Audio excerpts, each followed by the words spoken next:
ನಮಸ್ತೆ. ಜಾತಕ ನೋಡಿಕೊಳ್ಳಿ. ಗಜಕೇಸರಿ ಯೋಗ ಅಥವಾ ಲಕ್ಷ್ಮೀ ಮಹಾಭಾಗ್ಯ ಯೋಗ ಎಂದು ತಿಳಿದುಕೊಳ್ಳಿ.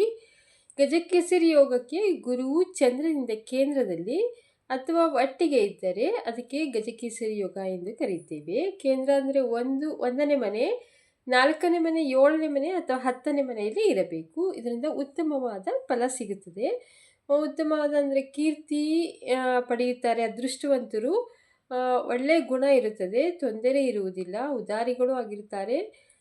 ಅನೇಕ ಮನೆ ನಗರಗಳನ್ನು ಸ್ಥಾಪಿಸುವಷ್ಟು ಶ್ರೀಮಂತಿಕೆಯನ್ನು ಕೊಡುತ್ತಾನೆ. ಸಾವಿನ ನಂತರ ಇವರಿಗೆ ಕೀರ್ತಿಯು ಸಂಪಾದನೆ ಮಾಡುತ್ತಾರೆ.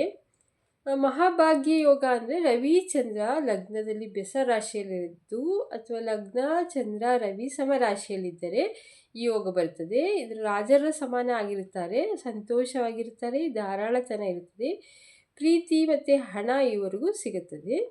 ಲಕ್ಷ್ಮೀ ಯೋಗ ಲಗ್ನಾಧಿಪತಿ ಅಂದರೆ ಲಗ್ನದಲ್ಲಿರುವ ಅಧಿಪತಿ ಅಥವಾ ನವಮ ಅಂದರೆ 9 ಮನೆ ಅಧಿಪತಿ 1, 4, 7, 10ರಲ್ಲಿ ಇರಬೇಕು ಅಥವಾ ಸ್ವಕ್ಷೇತ್ರ ಅಥವಾ ಉಚ್ಚ ಕ್ಷೇತ್ರದಲ್ಲಿ ಇರಬೇಕು.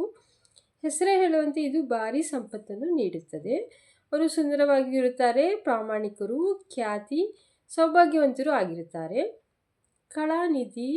ಕಲಾನಿಧಿ ಯೋಗ ಗುರು ಬುಧ ಶುಕ್ರರಿಂದ 2, 5ರಲ್ಲಿ ಕೂಡಬೇಕು, ಅಂದರೆ ಒಟ್ಟಿಗಿರಬೇಕು ಅಥವಾ ವೀಕ್ಷಣೆ ಒಬ್ಬರೊಬ್ಬರು ನೋಡಬಹುದು.